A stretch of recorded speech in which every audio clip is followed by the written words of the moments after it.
ఈరోజు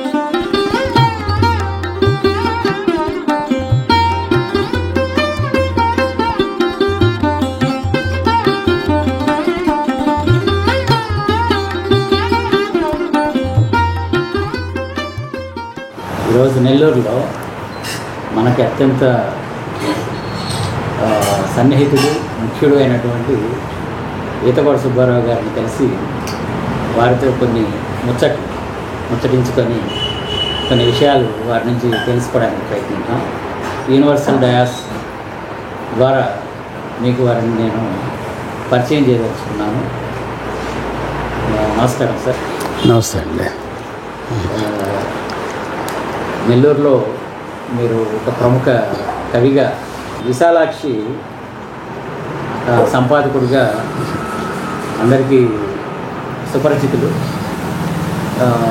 మీ యొక్క నేపథ్యం, మీ యొక్క బాల్యం, విద్యాభ్యాసం, తల్లిదండ్రులు, ఇట్లాంటి కొన్ని విషయాలని అడిగి తెలుసుకుందామనే ప్రయత్నం ఉన్నాను. తప్పకుండా సార్. కానీ ప్రముఖ కవి నెల్లూరులో అన్నారు. దాన్ని కొంచెం మనం సంహరించుకుందాం, అంటే ఉపసంహరించుకుందాం, పక్కన పెడదాం దాన్ని. ఆ కవిత్వం, సాహిత్యము, కథలు అవన్నీ కాకుండా ముందు నా విషయం మీకు కొంతవరకు తెలిసే ఉంటుంది. నా పేరు ఈతకోట సుబ్బారావు. మా నాయన పేరు పిచ్చయ్య, మా అమ్మగారి పేరు శకుంతలమ్మ. మా ఫాదర్ పోలీస్ కానిస్టేబుల్ కావటం వల్ల నేను అనేక గ్రామాల్లో తిరుగుతూ విద్యాభ్యాసం చేశాను. ఎందుకంటే ఫాదర్ పోలీస్ కానిస్టేబుల్ కాబట్టి ఆయన బదిలీలు అవి ఉంటాయి కాబట్టి అలా చినకాక, కావలి, ఉదయగిరి, నెల్లూరు, కోట, సూళ్ళూరుపేట, నెల్లూరు ఇవన్నీ గ్రామాల్లో చదువుకున్నవాడిని. బిఏ వరకు చదివాను నేను. ఆ తర్వాత ఉద్యోగ ప్రయత్నంలో పాత్రికేయ రంగంలోకి వచ్చాను. ఆ నేపథ్యం నుంచే నా బాల్యం, నా డిగ్రీ వరకు చదువు అయింది. ఆ తర్వాత కాలంలో ఉద్యోగరీత్యా నేను నా ప్రైవేట్ రంగంలో నేను స్థిరపడ్డాను. ప్రస్తుతానికి కూడా నేను నా కుటుంబ పరంగా నెల్లూరులోనే నేను నివాసం ఉంటున్నాను. నా బాల్యం అంటే మాత్రం ఇంచుమించుగా పల్లె జీవనంతో ముడిపడి ఉన్న బాల్యం నాది. అనేక గ్రామాల్లో తిరిగాం కాబట్టి భాష మీద, అక్కడున్న యాస మీద, అక్కడున్న స్నేహాల మీద ఒక అభిప్రాయాలతో, ఒక మంచి అభిప్రాయాలతో, ఈ భిన్న వృత్తులు, ఈ భిన్న మనస్తత్వాలతో ముడిపడి వచ్చినాడు కాబట్టి నా స్వతహాగా కొంత పల్లె మీద పట్టుంది, పల్లె యాస మీద పట్టుంది. ఆ తర్వాత కాలంలో దాన్ని నేను డెవలప్ చేసుకునే దానికి గురువులు కూడా కొంత కాదు, ఎక్కువ శాతం నాకు సహాయపడ్డారు. బాల్యం అయితే మాత్రం అది. మీ చదువు డిగ్రీలు ఇవన్నీ ఉంటాయి? డిగ్రీలు అంటే ఏం లేదండి, ఒకే డిగ్రీ. అటు ఇందాక చెప్పినట్టు నెల్లూరులో విఆర్ కాలేజీ డిగ్రీ కంప్లీట్ చేశాను. సూళ్ళూరుపేటలో ఇంటర్మీడియట్, అక్కడే 10th, 8th, 9th వచ్చి కోట, కావలి, చినకరాక ఇలా అనేక గ్రామాల్లో నేను చదువుకుంటూ డిగ్రీ అయిన తర్వాత ఇక్కడే స్థిరపడ్డాను. మీ తొలి కవిత్వం ఎప్పుడు రాశారు? ఏ సంవత్సరం రాశారు? తొలి కవిత్వం అంటే ఇంటర్మీడియట్ ఉన్నప్పుడు మాకు నలుబోలు రామ్ గోపాల్ రెడ్డి గారని ఒక తెలుగు లెక్చరర్ ఉండేవాళ్ళు. అప్పట్లో ఆయన కొద్ది ప్రోత్సహించేవాళ్ళు ముఖ్యంగా. ఎందుకనంటే చదవండి, రాయండి, అప్పుడు రేడియో వినండి, ఆదివారం పూట తప్పనిసరిగా 3 గంటలకి ఒక రేడియో నాటకం వస్తుంది, అది అందరూ వినాలా. వినిన తర్వాత ఆ పక్క రోజు ఆయన క్లాసులో దాని మీద ప్రశ్నలు వేస్తారు. అంటే విన్నారా లేదా చెరువుల్లోనూ దొరువుల్లోనూ ఆడుకునేదానికి వెళ్ళారా అనేది ఆయన. ఎందుకంటే నాటక రంగం అనేది వింటే ఒక భాష మీద, ఒక సాహిత్యం మీద అవగాహన వస్తుంది, ఆసక్తి వస్తుంది అనేది ఆయన ఆలోచన. అందువల్ల పక్క రోజు ఆయన అడుగుతారు, నిన్న ఈ ఆదివారం ఏం నాటికి వచ్చింది, ఏం చదివారు, ఏం విన్నారు, అందులో మీకు నచ్చింది ఏమిటి, ఇవన్నీ అడుగుతారనమాట. అలా అక్కడ మాకు కొంత అయింది. ఆయన నేపథ్యంలోనే నేను అందరు కవితలు రాయండి, ఒక సావనీరు వస్తుంది ఆయన నేపథ్యంలోనే, కాలేజీ సావనీరు, దానికి కవిత రాయండి అంటే ఫస్ట్ కవిత నాకు తెలిసి అందులోనే రాశానండి నేను. ఆ తర్వాత అది సైక్లో స్టైల్ ఏదో వచ్చింది, ప్రింట్ తీసుకురాలేదు ఆర్థిక ఇబ్బందుల వల్ల ఏమో. ఆ తర్వాత పోటీలు కూడా పెట్టారు ఆయన ఆధ్వర్యంలోనే యూనివర్సిటీకి. అందులో కూడా నాకు నా కవితకి బహుమతి రావటమే కాకుండా ఆ యూనివర్సిటీకి ముఖ్య అతిథిగా వచ్చిన దేవులపల్లి కృష్ణశాస్త్రి గారి చేత నేను అవార్డు అందుకున్నాను. అవార్డు అంటే ఏం లేదని ఆయన సొంతంగా పెట్టిన పుస్తకాన్ని నాకు బహుకరించారు ఆ సభలో, అంటే మా యూనివర్సిటీ సభలో. అది ఇప్పటికీ నాకు మరపురాని అనుభూతి. మీ తొలి కవిత అలా మొదలైంది. ఆ తర్వాత మీ తొలి పుస్తకం ఎప్పుడు మొదలైంది? తొలి పుస్తకం అంటే నేను ఎండ్లూరు సుధాకర్ గారి గురించి చెప్పాలండి. తొలి పుస్తకం అనేది నాకు ఆలోచన లేదు. ఎందుకంటే మేము నెల్లూరులో వచ్చిన తర్వాత 81 ఆ ప్రాంతంలోనే మేము నవత అని ఒక పత్రిక పెట్టాం. దానికి సింహపురి సాహితీ సమాఖ్య అనే ఒక సంస్థను పెట్టాం. ఆ సంస్థ ద్వారా నేను, కోలపల్లి ఈశ్వరరావు, కందిగట్టి సూర్యప్రకాశరావు లాంటి కొంతమంది మిత్రులు అందరూ అప్పుడు డిగ్రీ ఆ ప్రాంతం చదువుతున్న 20-21 ఏళ్ల వయసు వాళ్ళం. అప్పుడు మేము రాయటము చేస్తూ ఉంది, మాకు చాలా తక్కువగా వచ్చాయి. కానీ మనం ఏం చేయాలనేది అప్పుడు ఒక నవత అని ఒక పత్రిక పెట్టాం మేము. కొన్ని పత్రికలు లిఖిత పత్రికలు వస్తూ ఉండే అక్కడక్కడ, కాదు మన ప్రింటెడ్ పత్రిక తేవాలని మేము అందరం మనీ వేసుకొని ఒక ప్రింటెడ్ పత్రిక తెచ్చాం, నవత అని. అలా ఆ నవత ద్వారా కొద్దిగా సాహితీ రంగంలోకి ప్రవేశించాం గట్టిగా, అంటే మంచి అడుగులు వేసాం అక్కడ. అప్పుడు వెన్నెలకంటి రాజేశ్వర ప్రసాద్ గారు, అంటే ఈ మధ్య చనిపోయారు కదా మన సినీ రచయిత, వారు కానివ్వండి, అప్పుడు నాగభైరవ కోటేశ్వరరావు గారు, ఇలాంటి వాళ్ళందరూ పెద్దలు మహానుభావులు పరిచయం అయ్యారు. వాళ్ళందరి నేతృత్వం, వాళ్ళందరి సలహాలు ఈ నేపథ్యంతో ఉన్నప్పుడు ఆ టైంలోనే రాష్ట్ర స్థాయిలో ఒక ఉగాదికి నెల్లూరు టౌన్ జేసీస్ ఆధ్వర్యంలో కవితల పోటీ పెట్టాం. రాష్ట్ర స్థాయి కవితల పోటీ నిర్వహించాం. ఆ కవితల పోటీ ఏమిటంటే కవితలు పంపటం, చదవటం, చూడటం అలాంటిదేం కాదు, ముఖాముఖి రాయాలి. మేము ఇచ్చిన సబ్జెక్ట్ ఇస్తాం. ఒక అరగంట ముందు 10 గంటల కవితల పోటీ అంటే అరగంట ముందు సబ్జెక్ట్ ఇస్తాం, రాయాల. అలాంటి పోటీ పెట్టాం. అది ఇంచుమించుగా ఇప్పుడంటే 1984-85 ప్రాంతంలో. అప్పుడు దానికి ఎండ్లూరు సుధాకర్ గారు కూడా, అంటే హైదరాబాద్లో పనిచేస్తున్నారు అప్పుడు ఆయన, ఒక ప్రైవేటు స్కూల్లోనూ లేదా చర్చిలోనూ పనిచేస్తున్నారు. వారు వచ్చి రాశారు. నాగభైరవ కోటేశ్వరరావు గారు, మోనా గారు, వారిద్దరే దానికి జడ్జిమెంట్. వారిద్దరు కూడా దాన్ని మొదటి కవితగా ఎండ్లూరు సుధాకర్ గారు కవిత ఎంపిక చేశారు. అలా అక్కడ మొదటి బహుమతి అందుకోవటం మాకున్న స్నేహం వలన, అంటే అందరం కూడా ఒక వయసు వాళ్ళం మేము, అందువల్ల మాకున్న స్నేహం వల్ల ఆ తర్వాత కాలంలో ఆయన ఇంతకాలం నుంచి రాస్తున్నావు, మా అన్నీ కూడా 5-6 పుస్తకాలు వచ్చినాయి, ఇది ఒకటి కూడా రాలేదు అని ఎండ్లూరు సుధాకర్ గారు ప్రోద్బలంతో 2004లో హృదయలిపి అని నా మొదటి కవితా సంకలనాన్ని నేను వెలువరించాను. దానికి ముందు మాట రాసింది కూడా ఎండ్లూరు సుధాకర్ గారే. పుస్తక ఆవిష్కరణ కూడా ఆయన ఇప్పుడు రాజమండ్రిలో పనిచేస్తున్నారు తెలుగు విశ్వవిద్యాలయంలో, వారే స్వయంగా వచ్చి కూడా ఆ రోజు ఆ పుస్తక ఆవిష్కరణ కూడా చేశారు. నా తొలి పుస్తకం అదేనండి. కేవలం ఎండ్లూరు సుధాకర్ గారి ప్రోత్సాహం, ప్రోద్బల్యం, దాంతోనే హృదయలిపి అనే కవితా సంపుటి. మంచి పుస్తకం సార్, నేను కూడా చదివాను దాన్ని. థ్యాంక్ యూ అండి. రాశారు.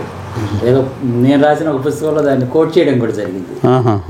చాలా సంతోషం. లిపి కర్మ కళ అని చెప్పి, లిపి లిపి గురించి మీరు చాలా గొప్పగా రాశారు. కొన్ని కోట్స్ తీసుకొని నేను హస్తలేఖనం ఓ కళ అని చెప్పేసి నేను రాసినటువంటి పుస్తకంలో మీ మాటలను ఉటంకించడం జరిగింది. కవిత. Thank you. కథలు ఎప్పుడు మొదలు పెట్టారు సార్ మీరు? యాక్చువల్గా కథలు దానికి ముందు నుంచే మొదలుపెట్టాను, కానీ మొదటి కథ మాత్రం అడుగుల భారం అని సినీ హెరాల్డ్, అది ఇంచుమించుగా 79-80లో సినీ హెరాల్డ్ అని ఒక సినిమా వారపత్రిక వచ్చేది. అందులో ఒకే ఒక కథ వేస్తారు, వారానికి ఒక కథ. అందులో అడుగుల భారం అని నా కథ తొలి కథ అందులో పబ్లిష్ అయింది.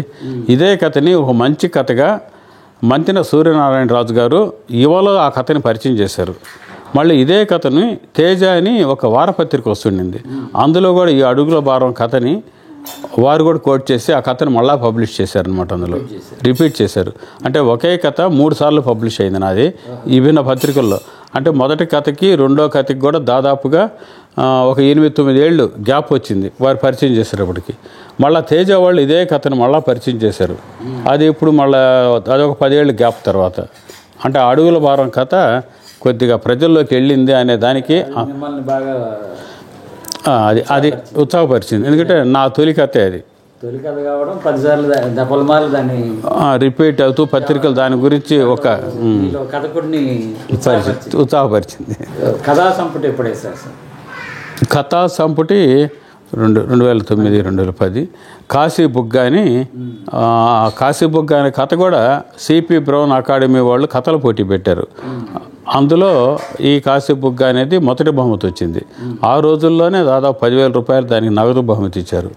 అందులో ఎంపికైంది.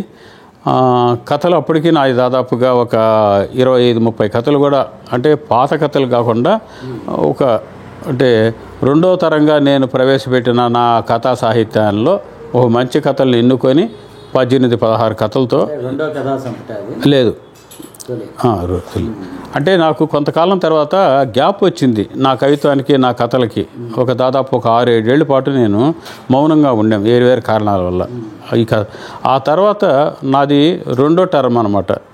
ఆ రెండో టర్మ్లో వచ్చినప్పుడు ఈ హృదయలిపి కానివ్వండి, ఆ తర్వాత వచ్చిన కాశీ బొగ్గ కథల సంపుటి 2018-19 ప్రాంతాల్లో దాన్ని తీసుకో. దీర్ఘ కవితలు చెప్పడం కూడా మంచి దిట్టం కాదు, దిట్టం కాదు కానివ్వండి. ఒక సపోజ్ ఎన్ని దీర్ఘ కవితలు రాశారు సార్? నా దీర్ఘ కవితలు దాదాపు 4-5 వచ్చినాయండి.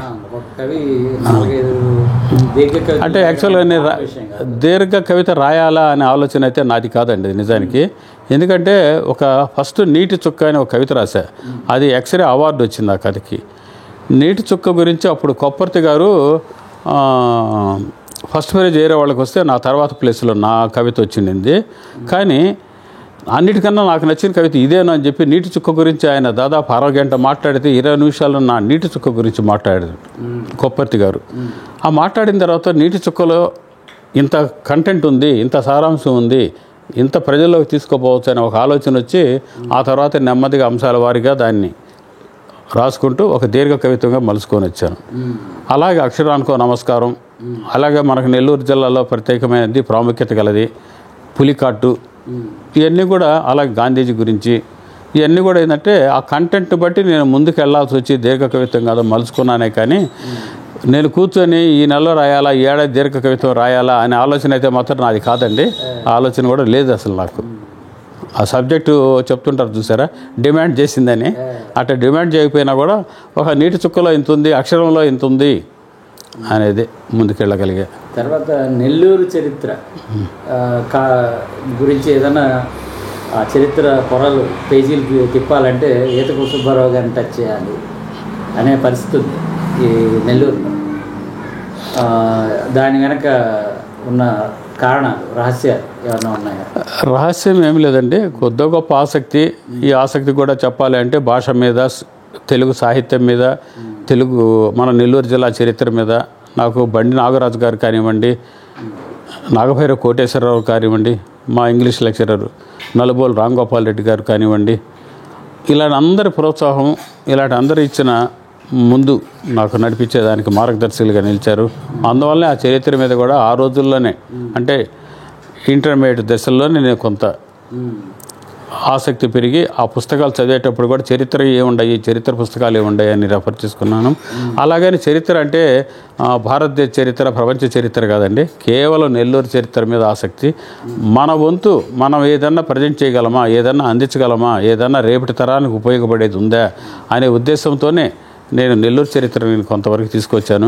అలాగే అంటే నెల్లూరు చరిత్ర అంటే ఈతకోట సుబ్బారావు అనేది మాత్రం అది ఉట్టి మాట అండి అది. ఎందుకంటే మహానుభావులు బంగోరే గారు ఉన్నారు, ఒంగోలు వెంకటరంగ తొలి కవిత, తొలి గోడ పత్రిక, తొలి కథ, తొలి ముద్రణ, ఒకటి కాదు చాలా తొలి విషయాలు మీ పుస్తకాల్లో వెలుగు చూస్తున్నాయి. అది మీ వల్లే జరిగింది. అంటే మీ రాతల ద్వారానే ప్రపంచానికి అది మాత్రం నేను ఖచ్చితంగా చెప్పుకోగలనండి. ఎందుకంటే చాలా విషయాలు కూడా దినపత్రికల్లో సాహిత్య పేజీల్లో కూడా చర్చ జరిగింది.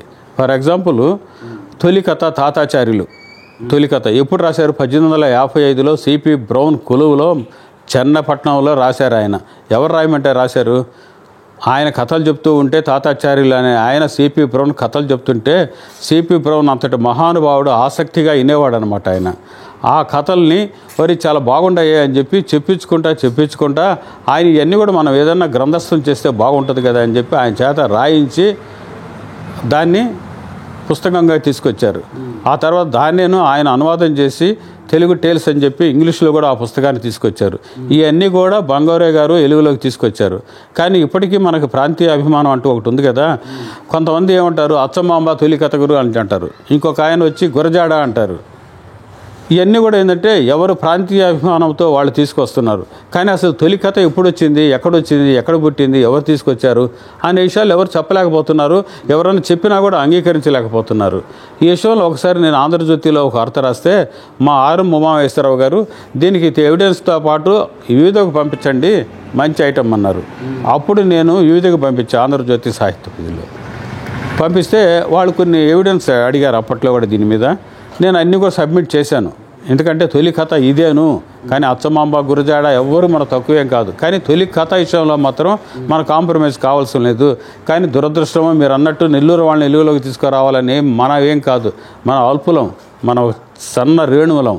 కానీ తొలి కథ రాసింది ఆయనే, తాతాచారి. ఎక్కడ రాశారంటే ఆయన ఇంట్లో కూర్చొని ఏదో వావిళ్ళలో రాయలేదు, చెన్నపట్నంలో రాయలేదు, తిరుపతిలో రాయలేదు. ఆయన రాసిందంతా కూడా సిపి బ్రౌన్ కొలువులో రాశాడు. వచ్చేసింది కూడా ఎవరో వేసుకొని ఎప్పుడో సంవత్సరం పెట్టుకునేది కాదు, సిపి బ్రౌనే వచ్చేసాడు. అలాంటి కథను మనం చరిత్ర ఎలా విస్మరించింది, ఎలా విస్మరిస్తారు అనే ఉద్దేశంతోనే నేను తొలి కథ ఇప్పటికీ నేను ఎక్కడ మాట్లాడినా కూడా తొలి కథ నెల్లూరు ఆయన అని కేవలం నెల్లూరు అభిమానం కాదు అది. కానీ ఒక వాస్తవాన్ని మనం అంగీకరించాలా. ఇది నేను ఆంధ్రజ్యోతిలో వచ్చిన తర్వాత బాగా స్ప్రెడ్ అయిన తర్వాత రాజపాలెం చంద్రశేఖర్ రెడ్డి గారు కూడా దాని మీద ఒక పుస్తకం కూడా రాశారు తర్వాత కాలంలో. మంగమ్మ గారు లాంటి చరిత్ర మహానుభావులందరూ కూడా దాన్ని యాక్సెప్ట్ చేస్తూ కూడా వాస్తవం అని రాశారు. ఇవన్నీ కూడా ఉన్నాయి. ఇంత యథార్థాన్ని పట్టుకొని మనము కాదంటే గోడ పత్రిక ఇంకా అట్లాంటి తొలి విషయాలు అంటే తొలి విషయాలు నెల్లూరు దగ్గర చాలా ఉన్నాయండి. అది ఎందుకంటే కేవలం నెల్లూరు అని మన అభిమానంతో కాదు. ఎందుకంటే చెన్నపట్నానికి మనం చాలా దగ్గరలో ఉన్నాం. అంటే అప్పుడు ఒక పాశ్చాత్య ఏది సంగీతం కానివ్వండి, భాష కానివ్వండి, కల్చర్ కానివ్వండి, ఇలాంటిది ఏదైనా కానీ చెన్నపట్నానికి చేరువయ్యేది. ఎందుకంటే మన పాశ్చాత్యులు అందరూ కూడా వచ్చి చెన్నపట్నంలో స్థిర నివాసం ఏర్పరచుకోవటం, అక్కడి నుంచే డెవలప్మెంట్ మొదలైంది. ఒక రైలు కానీ, విద్యుత్ కానివ్వండి, వాటర్ కానివ్వండి, కార్పొరేషన్లు కానివ్వండి, పంచాయతీలు ఏర్పడటం కానీ, ఎందుకంటే అక్కడి నుంచి మొదలైంది. ఆ నేపథ్యంలో మనం చెన్నపట్నానికి ఆనుకొని ఉన్న జిల్లా మంది, అందువల్ల మనం కూడా అన్నిట్లో డెవలప్ అవుతూ వచ్చాం. అలా డెవలప్ అవడంలో ఇక్కడి నుంచే భాష కానివ్వండి, అంటే సాహిత్యం కానివ్వండి, సంస్కృత పరంగా కానివ్వండి, సాంప్రదాయాల పరంగా కానివ్వండి, ఇది అందరిని అట్రాక్ట్ చేసింది ఇక్కడ. ఎందుకంటే ఆ రోజుల్లోనే ఒక రాజమండ్రి తర్వాత ఒక నెల్లూరులోనే మహిళలకు విద్యాభ్యాసం ఇక్కడే ఏర్పాటు చేశారు. టెన్నికాట అనే ఒక ఆవిడ. ఎందుకు ఏర్పాటు చేశారు? చెన్నపట్నం దగ్గర కాబట్టి. ఆ నేపథ్యంలోనే యక్షగానాలు ఇక్కడ పుట్టినాయి నెల్లూరులో. యక్షగానం ఎక్కడ పుట్టిందంటే నెల్లూరు నుంచి వచ్చింది. అలాంటి కళలు ఉన్నాయి. దాదాపు 400 జీవిత చరిత్రలో 500 జీవిత చరిత్రలో నన్నయ్య నుంచి ఈ రోజు వరకు వచ్చినాయి. కానీ తొలి వ్యాకరణం రాసిన చెన్నై సూర్య గురించి జీవిత చరిత్ర రాలా. ఎందుకు రాలేదు? ఇవన్నీ మన చరిత్రలో ఆలోచించాల్సింది. ఎందుకంటే ఆయన ఒక అగ్ర కులస్తుడు కాదు. ఆయన చెన్నై సూర్య అనే ఆయన ఒక సామాన్య బీసీ కులం. ఆయన గురించి ఎవరు రాస్తారు? సాహిత్యం అంటే కేవలం పండితులకి, కులాలకి మాత్రం పరిమితమైన రోజుల్లో ఆయన గురించి ఎవరు పట్టించుకోవాలి. నిజానికి చెన్నై సూర్య ఎంత మహానుభావుడు. ఆయన నెల్లూరు ఆయన కాదు. ఆయన ఏ ఊరు అనేది మనకు కాదు ఇప్పుడు కావాల్సింది. చెన్నై సూర్య ఎందుకు రాలేదు? కానీ చెన్నై సూర్య జీవితాన్ని రాసింది, ఆయన చెన్నై సూర్య జీవితాన్ని వెలుగులోకి తెచ్చింది ఒక నెల్లూరు ఆయన. ఆ నెల్లూరు ఆయన వెలుగులోకి తెచ్చాడని ఇదే వార్త ఆంధ్రజ్యోతి వివిధలో వస్తే దాని మీద కూడా చర్చ జరిగింది. ఒక పేరు చెప్పుకొని ఒక ప్రముఖ కవి, ఒక విమర్శకులు, ఒక సాహితీవేత్త కూడా ఇది ఆలోచించదగ్గ విషయము, ఇది వాస్తవం కాదేమో అని ఒక డౌట్ ఎక్స్ప్రెస్ చేశారు ఫేస్బుక్లో. పత్రికలు రాయాలి, ఫేస్బుక్లో పెడితే నేను దానికి సంబంధించిన రిలేటెడ్ డాక్యుమెంట్స్ అన్నీ కూడా జెరాక్స్లు తీసి ఆయనకి నేను వాట్సాప్లో పంపించా. ఎవరైతే ఇది అనుమానంగా ఉంది, ఇది కాదు అని అన్నారో వారికి నేను పంపించాను. పంపించిన తర్వాత ఓకే రిసీవ్డ్ అన్నారే కానీ యాక్సెప్ట్ చేయలేదు అది. ఎందుకంటే కొన్ని యాక్సెప్ట్ చేసేదానికి అంగీకరించదు మనస్తత్వం. మన సాహిత్యపరంగా మనం ఒక భావజాలానికి అంకితం అయిపోయాం. అంతకుమించి మనం ఎక్కువగా మాట్లాడలేని రోజుల్లో ఉన్నాం కాబట్టి కొన్ని మీరు ఈ విధంగా ప్రూవ్ చేశాను నేను. ఎస్, ఎందుకంటే రికార్డు ఉంది కాబట్టి మనం చెప్పదలుచుకున్న విషయాలు ఖచ్చితంగా చెప్పగలం, ఎవరన్నా అడిగితే జవాబు చెప్పగలము, చూపించగలము అనే ఉన్న వాటినే మనం రాసుకుంటూ వచ్చాం. వేగ్గా వచ్చేసి మనం మాట్లాడుకున్నవన్నీ కూడా టచ్ చేయడం అంటే మామూలు విషయం కాదు. కాబట్టి అన్ని ప్రూఫ్లు ఉంటేనే మనం రాయగలగాలి, రాయగలిగింది మనం చెప్పగలగాలి. ఇప్పుడు నెల్లూరు సంగతుల్లో ఫోటోలు కూడా మీరు చక్కగా ఆనాటి ఫోటోలు ఇవన్నీ కూడా జోడించి వాళ్ళ ఫోటోలతో పాటు ఆ స్థలాలు, ఆ తాళపత్ర గ్రంథాలు ఇవన్నీ కూడా యాడ్ చేయడం జరిగింది సార్. వీటి గురించి కొంచెం ఇవన్నీ ఎట్లా మీకు ఎలా సాధ్యమైంది? అంటే మామూలుగా ఏంటంటే ఒక ఆసక్తి అనేది ఉంటే, ఒక ప్రయాణం చేయాలన్నది ఉంటే రహదారి ఏర్పడుతుంది. రహదారి ఏర్పడేక ముందు మన కోసము ఒక పూలవనం లాంటివి రహదారి ఉండకపోవచ్చు, ముళ్ళు ఉంటాయి, చెట్లు ఉంటాయి, కోనలు ఉంటాయి, దాటుకొని పోవాలా. అంతే, ఒక మంచి ప్రయత్నం చేద్దాము అనుకునే ప్రయత్నంలో మనకు ఎంతోమంది మన పరిజ్ఞానం మేరకు మనకు అందుబాటులో ఉన్నంత వరకు కొంత ఉంటుంది మన దగ్గర. కానీ కొంత పెద్దలు ఎలాగూ ఉంటారు, చరిత్ర అంటే అభిమానించేవాళ్ళు, చరిత్ర అంటే ప్రేమించేవాళ్ళు ఉంటారు. అలాంటి వాళ్ళు చెప్పుకోవాలంటే మాకు విఎస్ రామచంద్రరావు గారు, వెన్నెలకంటి శ్రీరామచంద్రరావు గారు ఉన్నారు. ఆయన మహానుభావుడు. ఆయన ఎంతో నాకు ఇట్టటి విషయాల్లో ఇప్పుడు లేరు, ఇటీవలనే కాలం చెల్లారు.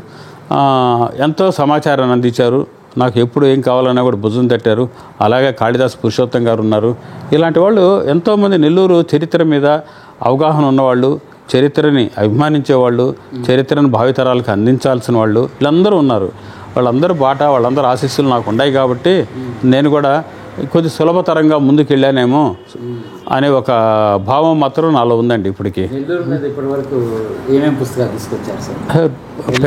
నెల్లూరు చరిత్ర మీద ఫస్ట్ పెన్నా తీరం, అలనాటి నెల్లూరు, ఆనాటి నెల్లూరు వాళ్ళు, నెల్లూరు సంగతులు, తీపాల పిచ్చేశాస్త్రి గారి గాలివాన, మహాత్మా గాంధీ ప్రారంభించిన పినాకిని ఆశ్రమం, ఇలాంటి దాదాపు 7 పుస్తకాలు నెల్లూరుకు రిలేటెడ్గా నెల్లూరు చరిత్రను బేస్ చేసుకుని వచ్చిన పుస్తకాలు ఉన్నాయి. అందులో ఏంటంటే నెల్లూరు సంగతులు అనే పుస్తకంలో కూడా చరిత్రకు అందని చాలా విషయాలు కూడా నేను క్లుప్తంగా చెప్పాను. ఎందుకంటే పేజీలుగా చెప్పాలి అంటే మన వల్ల కాదు. ఎందువల్ల కాదంటే ముద్రణ కూడా అమిత భారమైంది, అధిక ఖర్చుతో కూడుకున్నది. నిజానికి మనం ఇది ఉంది అనేది ఒక చిన్న మార్గం మాత్రం చూపిస్తున్నాం. దాన్ని పరిశోధించి ఒక గ్రంథంగా చేయాల్సిన పని దానికి వేరే వాళ్ళు ఉన్నారు. ఎవరు? పిహెచ్డి. అంటే ఇప్పుడు మనం కొన్ని వార్తలు రాసాము, కొన్ని విషయాలు చెప్పదలుచుకున్నాము. ఒక విషయం మీద మనం చాలా చెప్పవచ్చు. అంటే మీరు ఇందాక అడిగారు నెల్లూరు గోడపత్రిక అనేది. నెల్లూరు గోడపత్రిక మీద రాయాలంటే దాదాపు 80 పేజీల పుస్తకం వస్తుంది దానికి. అంటే ఆ మహానుభావులు అప్పట్లో ఎంత కష్టపడ్డారు, ఎంత పగలు రాత్రుళ్ళు ఒక అంకిత భావంతో పనిచేశారు. రాత్రుళ్ళు లేటేసి మెయిల్ ఎక్స్ప్రెస్ కోసం 12:30కు 2 గంటలకు వచ్చే మెయిల్ కోసం ఉండి ఆ పేపర్ తెచ్చుకొని అవి మళ్ళీ తెలుగులోకి అనువాదం చేసుకొని బోర్డు మీద ఉదయం లేసి 6 గంటలకి రోడ్ల మీద వచ్చే వాళ్ళకి ఆ లేటెస్ట్ వార్తలు అందించడం అనేది ఒక సామాన్యమైన విషయం కాదు. అంతేకాకుండా అప్పట్లో ఆంగ్ల దొరలు పరిపాలిస్తున్న నెల్లూరులో వాళ్ళని తప్పించుకొని మనము లేటెస్ట్ సమాచారం మన నెల్లూరు వాళ్ళకి అందించాలన్న తపన అది సామాన్యమైన విషయం కాదు అది. అంతేకాకుండా ఒక గవర్నమెంట్ ఉద్యోగస్తు ఉండి పద్మనాభ గారు ఆయన ఉండి రహస్యంగా ఒక సైక్లో స్టైల్ పత్రిక కూడా నడిపారు. అది అందరికీ చేరటం లేదన్నట్టు గోడ పత్రిక, ఇలాంటి అనేక చేయగలిగారు. అంటే ఇదంతా కూడా చరిత్రకు అందించాలా, రేపటి తరానికి అందించాలా. కానీ దీన్ని మనం రాయాలంటే 80 పేజీలు 100 పేజీలు ఇట్లా ప్రతి అంశాన్ని 100 పేజీలుగా మనం మలుచుకొని పోవాలంటే ఆర్థిక భారం భరించలేని వ్యక్తులు కూడా, అందులో నేను కూడా అన్ని పుస్తకాలు. అందువల్ల ఏం చేస్తామంటే నా వరకు ఇది ఉంది, గోడపత్రిక అనేది నడిపారు, గోడపత్రిక ఇంత కష్టపడ్డారు, ఫలానా మహనీయులు, ఫలానా మహానుభావులు అనేది క్లుప్తంగా 1 పేజీలో 2 పేజీల్లోనో 3 పేజీల్లో చెప్పుకుంటూ వచ్చాం. కానీ దాని మీద పూర్తి సమాచారాన్ని అందించాలా చరిత్రక అనేవాళ్ళు వేరే ఉన్నారు. వాళ్ళెవరు అనేది మనం చెప్పకూడదు. కానీ ఇప్పుడు పిహెచ్డీలు ఉన్నారు, ప్రొఫెసర్లు ఉన్నారు, లక్షల జీతాలు తీసుకుంటున్నారు. వాళ్ళు చేయాల్సిన పని మాలాంటి సన్నపాటి జర్నలిస్టులు చేయదగ్గ పని కాదు అది, వాళ్ళు చేయాలి అది. కానీ మా వరకు ఉన్న ఆసక్తి, ప్రేమ, చరిత్ర మీద ఉన్న అభిమానంతో ఒక 4 వాక్యాలు 4 ముఖ్యలు ప్రజల్లోకి తీసుకుపోతున్నాం. నిజానికి రేపటి తరానికి అందించాలనే తాపత్రయం తప్పించి ఇందులో ఎలాంటి ఆర్థిక ప్రయోజనాలు లేవు. నెల్లూరు సంస్కృతి ఇప్పుడు మాట్లాడిన విషయాలుగా మనం చెప్తా వస్తే పత్రికా విలేకరిగా కూడా మీరు గొప్ప సేవలను అందించారు సార్. కల్చరల్ కంట్రిబ్యూటర్గా మీరు వాటి నుంచి ఫలితాలు పొందిన వాళ్ళలో నేను ఒకండి. ఎందుకంటే ఆర్టిస్ట్ ఎదుగుతున్నాడు అంటే వాడిని ఎంకరేజ్ చేయడం మీరు మొదటి నుంచి కూడా ఎవరో వాళ్ళ ముక్కు మొహాలు తెలియకుండా కూడా మీరు వాళ్ళ కంటెంట్ని తీసుకొని మీరు వర్క్ చేసి పత్రిక ముఖంగా ప్రజలకు తెలిసేటట్టు చేశారు. నేను చదవక ముందు ఫైన్ ఆర్ట్స్ సంవత్సరానికి ఒక్కరు కూడా వెళ్ళేవాళ్ళు కాదు ఫైన్ ఆర్ట్స్కి. నేను ఎగ్జిబిషన్లు పెట్టడం మొదలుపెట్టిన తర్వాత నెల్లూరు నుంచి ప్రతి సంవత్సరం ఒక విద్యార్థి ఫైన్ ఆర్ట్స్ కాలేజీకి వెళ్ళడం నేను చూశాను. ఎందుకంటే అక్కడికి వచ్చి కలిసేవాళ్ళు. అది మీ లాంటి వాళ్ళ వల్లే సాధ్యమైంది. అంటే ఆ జనాల్లోకి ఫైన్ ఆర్ట్స్ని తీసుకెళ్ళారు ఆ రోజుల్లో. ఎందుకంటే మనకు వేరే మాధ్యమాలు లేవు. మాధ్యమాలు ఉన్న తర్వాత ఒక కొత్త విషయం, మీరు ఈ మధ్య ఒక ఛానల్ పెట్టడం జరిగింది.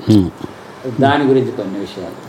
అంటే ఈ ఛానల్ అనేది కొంత రికార్డ్ అవుతుంది అనేది ఒకటి. ఈ పుస్తకాలు ఈ పత్రికల్లో వచ్చేవి అంటే ఈ పత్రికలు రాసిన కాలమ్స్ లైఫ్ ఎంత ఉంటుంది అనేది నేను ఖచ్చితంగా చెప్పలేను. కానీ వాటికి అందువల్ల నేను వివిధ పత్రికల్లోనూ వివిధ కాలమ్స్లో వచ్చిన ఆర్టికల్స్ కూడా నేను పబ్లిష్ చేసుకున్న నా నెల్లూరు చరిత్ర పుస్తకాల్లో కూడా కొన్ని పొందుపరిచాను. ఈ ఎంతకాలం లైఫ్ ఉంటుంది అనేది తెలియక మనం వాటి మీద పూర్తి భారం వేయకుండా ఒక ఛానల్ అనేది అప్పట్లో ప్రవేశపెట్టాను. అందులో సాంకేతికంగా నాకు పెద్ద పరిజ్ఞానం లేకపోయినప్పటికీ మీలాంటి మిత్రుల సహకారం కొంత తీసుకొని అందులో కూడా సేమ్ ఇదే భావాన్ని చెప్పాలా. ఒక అంశాన్ని గురించి గంటల తరబడి మనం చర్చించలేము, చెప్పలేము. అంటే యూట్యూబ్ కూడా చూడాలి కదా. ఎవరికైతే ఆసక్తి ఉందో, ఏ సబ్జెక్ట్ అయితే ఆసక్తి ఉందో దాన్ని చూస్తారు. అందువల్ల మన చరిత్ర ఎంతమంది చూస్తారు అనే దానికోసం చూస్తారు కదా అని చెప్పి ఒక్కొక్క అంశం మీద ఒక గంట సేపు మాట్లాడుకొని వదిలితే చూడకపోవచ్చు. వీలైనంతవరకు నాకు తెలిసిన దాన్ని బట్టి కూడా బ్రీఫ్ అయితే ఎక్కువ మంది చూస్తున్నారు అనేది ఒకటి తెలిసింది. అందువల్ల మనం చెప్పదలుచుకున్న కంటెంట్ని వీలైనంత వరకు బ్రీఫ్గా చెప్తూ ఏదన్నా వాల్యుబుల్ అందుకు సంబంధించిన రిలేటెడ్ ఫొటోస్ 1-2 చూపిస్తూ, వీడియోస్ ఉంటే చూపిస్తూ ఆ కంటెంట్ని ప్రజల్లోకి తీసుకుపోయే దాంట్లో నేను కొంత ఇటీవల కాలంలో చరిత్ర పరంగానే చేస్తూ వస్తున్నమాట వాస్తవం. దీనికి కూడా మంచి నాకు ఫీడ్బ్యాక్ కానివ్వండి, ఒక మంచి ఆదరణ మాత్రం ఉందని మాత్రం చెప్పగలను. ఎందుకంటే రేపు ఎప్పటికైనా సరే ఫర్ ఎగ్జాంపుల్ అండి, ఇప్పుడు నెల్లూరులో విగ్రహాలు దాదాపు 40-50 ఉన్నాయి అనుకోండి. నెల్లూరులో తొలి విగ్రహం ఏది అనేది టక్కని ఎవరు చెప్పలేరు. అది ఎవరు వాళ్ళు చెప్పుకుంటారు, మా విగ్రహం మేము పెట్టిందే అని. కానీ అట్టు కాకుండా వాస్తవం. అంతేకాకుండా మన సుభాష్ చంద్రబోస్ విగ్రహం పెట్టారు. అసలు ఎవరు పెట్టారు? పెట్టిన ఆయన ఎవరు? గాంధీ బొమ్మ విగ్రహాన్ని పెట్టింది ఎవరు? ఈరోజు బోర్డులో చూస్తే ఎవరెవరో పేర్లు ఉండొచ్చు, ఎంపీలు, ఎమ్మెల్యేలు, మన సంబంధం లే. కానీ నిజానికి ఒక చిన్న పత్రిక రిపోర్టరు గాంధీ బొమ్మ కోసం ఈరోజు మనం గాంధీ బొమ్మ అంటే నెల్లూరులో హార్ట్ ఆఫ్ ది సిటీ. అది మనం ఎక్కడ కలుసుకుందాం అంటే సాయంత్రం గాంధీ బొమ్మ దగ్గర ఉండండి అంటాం. అలాంటి సెంటరు ఆ గాంధీ బొమ్మని పెట్టింది ఎవరు? పత్తి సుబ్బారావు గారని ఒక జర్నలిస్ట్ అండి. ఆయన పెట్టారు. ఆయన ఎంతమందికి తెలుసు? కానీ దాని మీద ఇది ఎవరు పెట్టారని చూస్తే ఏదో మీ పేరు మా పేరు ఉండొచ్చేమో కానీ నిజానికి ఎవరికి సంబంధం లే.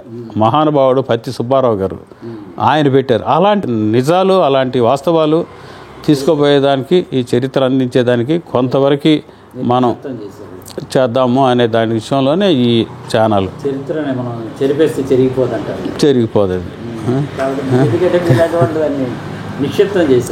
నిక్షిప్తం అంటే వాస్తవానికి కొద్దిగా ఇబ్బందిగా ఉంటుంది. వాస్తవాలు అంగీకరించాలంటే కొద్దిగా ఇబ్బందిగా ఉంటుంది. కానీ తప్పదు. కాలం అనేది అత్యంత ఆయుధం కన్నా గొప్ప. ఊళ్ళు పట్టుకొని తిరిగే వాళ్ళకి చరిత్ర గురించి ఎంతవరకు ఆసక్తి ఉంటుంది చెప్పండి.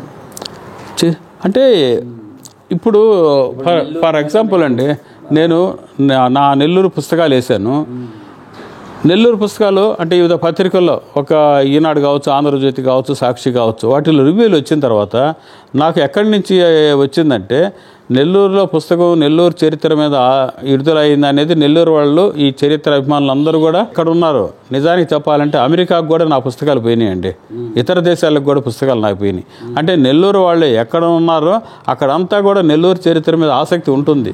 వాళ్ళు ఈ నెల్లూరు చరిత్ర పుస్తకాలు వచ్చినాయి అంటే ఇప్పటికి కూడా నన్ను అడుగుతుంటారు. లేటెస్ట్గా కొద్దిగా ఆలస్యంగా మేల్కొన్న వాళ్ళందరూ కూడా కానీ పుస్తకాలు లేవు, ఉన్నంతవరకు మనం పంపిస్తాము.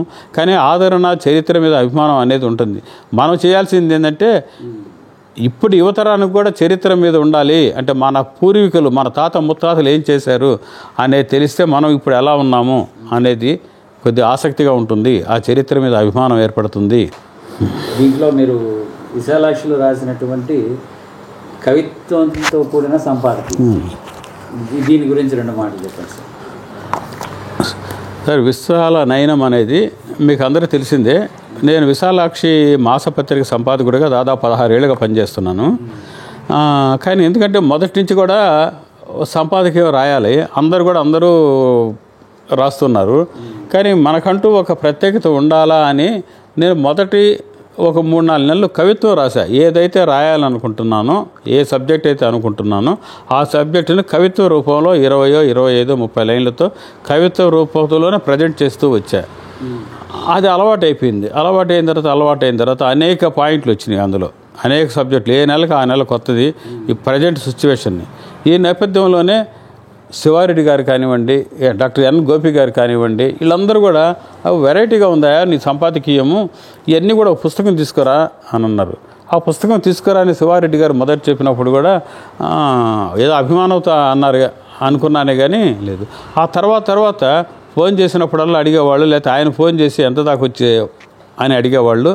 ఆ నేపథ్యంలో చాలామంది పొయిటరీని ఫస్ట్ టైము ఈ పుస్తకము సంపాదకీయంగా కవిత్వం రావటం ఇదేను అనేది నాకు బలంగా చాలామంది చెప్పటం, దాన్ని తీసుకురావాలని చెప్పటం, అప్పుడు ఆ ప్రయత్నం చేశాను. కానీ అప్పట్లో కూడా ఆంధ్రజ్యోతి సంపాదకుల కె శ్రీనివాస్ గారు ఉన్నారు. ఆయన అడిగాను, మంచి ప్రయత్నం చేయన్నారు. చేయటం కాదు సార్, మీరు ముందు మాట రాస్తానంటే రాస్తానన్నారు. రాసి ఇవన్నీ చేసి పంపించాను. కానీ సంవత్సరం తర్వాత శ్రీనివాస్ గారు నాకు అలాగే ఇచ్చారు. అయినప్పటికి కూడా శ్రీనివాస్ గారు ఏంటంటే ఏదైతే సంపాదకుడిగా నేను రాసిన కవిత్వాన్ని ఒక దినపత్రిక సంపాదకులు మాత్రమే ముందు మాట రాయాలని ఒక పట్టుదల ఉండింది నాలో. ఆయన ఎంత లేటుగా ఇస్తే అయినా కానివ్వండి, అప్పుడే వేస్తానని అది వారికి మాట చెప్పాను. ఒకసారి ఫోన్ చేస్తే నేను అమెరికా పోతున్నాను, రాగానే రాస్తానన్నారు. అయినా ఆగుతాను సార్, మీరు రాస్తేనే పుస్తకం వెలుగులోకి వస్తుంది, లేదంటే రాదు అని చెప్పాను ఆయనకి. అలాగే సంవత్సరానికి ఇచ్చారు నాకు. ఆయన ఇచ్చిన తర్వాత కూడా చాలా అభిమానంగా రాశారు. ఆయన ముందు మాటలో కూడా చాలా సమాచారాన్ని ఇచ్చారు ఈ కవిత్వం మీద. ఇది కూడా నాకు నా సాహితీ చరిత్రలో కూడా ఇది కూడా ఒక గొప్ప బలమైన పేజీగా నేను చెప్పుకోవచ్చండి. ఒక మైల్ రాయ్. మీరు అందుకున్నటువంటి సాహిత్య పురస్కారాలు అంటే నేను ప్రభుత్వ పరంగా కూడా దాదాపు 4 పురస్కారాలు అందుకున్నానండి. గిడుగు, గురజాడ, ఈ ఉగాది పురస్కారాలు ముఖ్యమంత్రి చంద్రబాబు నాయుడు గారి చేత అందుకున్నాను. అంతకుముందు ఇంకో అవార్డు వచ్చి పల్లె రఘునాథరావు గారు అని చెప్పి ఒక మినిస్టర్ గారు ఉన్నారు, అంతకుముందు ఆ వారి చేత అందుకున్నాను ప్రభుత్వ పరంగాను. అలా విశాఖపట్నంలో కూడా తెలుగు భాషా దినోత్సవం, గురజాడ ప్రభుత్వ అవార్డులు అవి కూడా అందుకున్నాను. ఈ ప్రభుత్వ అవార్డులు పక్కన పెడితేనండి, ప్రెస్టీజియస్ అవార్డు ఏంటంటే కుందుర్తి పురస్కారం. అంటే దాదాపు 50 ఏళ్ళు నడిస్తే కుందుర్తి పురస్కారం. అందులో నెల్లూరు నుంచి మొట్టమొదట కుందుర్తి పురస్కారం, అంటే అది ప్రీవర్స్ ఫ్రంట్ అవార్డు అంటారు. అది కుందుర్తి గారు స్థాపించిన సంస్థ. సంవత్సరానికి ఒక ఉత్తమ కవితా సంపుటికి అవార్డు ఇస్తారు. దీనికి మనం అప్లై చేసుకోవటము, నాకు ఇవ్వండి నేను మంచి కవిత రాసని చెప్పుకునేది ఏమీ లేదు. ఎవరు దానికి అప్లై చేసుకునే ప్రశ్నే లేదు. ఆ సంవత్సరంలో వస్తున్న పుస్తకాలు, కవిత్వము సంపుటాలన్నీ వాళ్ళే స్టడీ చేస్తారు. వాళ్ళకు ఒక టీం ఉంది, 10-15 మంది అంట. వాళ్ళే స్టడీ చేసుకొని ఆ సంవత్సరంలో వచ్చిన ఉత్తమ కవితా సంపుటాల్లో ఎంపిక చేసుకుంటారు. అలా ఒక సంవత్సరం 2013-14 ఇప్పుడు నా కవితా సంపుటి చీలిన మనిషి ఎంపికైంది. ఇది 50 ఏళ్ల నుంచి చూస్తుంటే నెల్లూరులో ఇంతవరకు ప్రీవర్స్ ఫ్రంట్ అవార్డు అందుకున్న తొలి కవి నేనేనని అది కూడా గర్వంగా చెప్పుకోవచ్చు. అలాగే నా కాకిముత్తకు కూడా కొలకులు రీనాక్ గారు, వారి కుటుంబ పురస్కారం వచ్చింది, ఉమ్మడి సెట్ అవార్డు వచ్చింది, రావి రంగారావు గారి అవార్డు వచ్చింది. ఇలాంటివి కూడా నాకు దాదాపు వచ్చింది. కథల పరంగా చూస్తే కోకు గారు అంటే కొడవలెట్టి కుటుంబరావు గారు కథా పురస్కారం వచ్చింది, సిపి బ్రౌన్ అకాడమీ వాళ్ళది వచ్చింది. నవ్యాల దాదాపు 4-5 కథలు నాకు బహుమతులు వచ్చాయి. చినుకు పత్రిక ఇలాంటివి వస్తూ ఉన్నాయి. కానీ భవిష్యత్తులో మీరు చేయాలనుకున్నటువంటి పనులే ప్రత్యేకంగా అంటూ ఏమి లేవండి, కానీ చరిత్ర మీదే మనకు కొంత ఆసక్తి ఉంది కాబట్టి దాన్ని కొంత నేను నాకు తిరిగితే అమలు ప్రయత్నం చేస్తున్నాను. అది అంతవరకే. అముద్రిత రచనలు ఏమన్నా ఉన్నాయా నా దగ్గర? ఒకటి అముద్రిత అయితే చరిత్ర మీద మాత్రం ఒక నోట్స్ ఉందండి నా దగ్గర, రెడీగా ఉంది. కానీ కొద్ది టైం పడుతుంది తీసుకొచ్చేదానికి, ఇప్పట్లో అయితే ఆలోచన లేదు. అలాగే నా మీద ఒక దీర్ఘమైన వ్యాసం రాశారు నా కవిత్వం మీద, నా కథల మీద, మొత్తం మీద. ఆవంస సోమసుందర్ గారు, ఆయన ఇప్పుడు ప్రజెంట్ లేరు, కానీ అది కూడా నా దగ్గర ఉంది. అది పుస్తకం తీసుకొచ్చే ప్రయత్నంలో కూడా నేను అది బహుశా ఈ సంవత్సరంలోనే తీసుకొని వస్తాను. అలాగే పోయిటరీ కూడా మొన్న కూడా శివారెడ్డి గారు అడిగారు, మీ పోయిటరీ బుక్ వచ్చి చాలా రోజులైందా, ఈ మధ్య పోయిటరీ కూడా బాగా మారింది స్టైల్ ఆఫ్ వే, అది కూడా ఒకసారి తీసుకురా అన్నారు. కానీ గురువు గారి ఆశీస్సులు అది, కానీ నెమ్మదిగా 1 by 1 ఏదన్నా.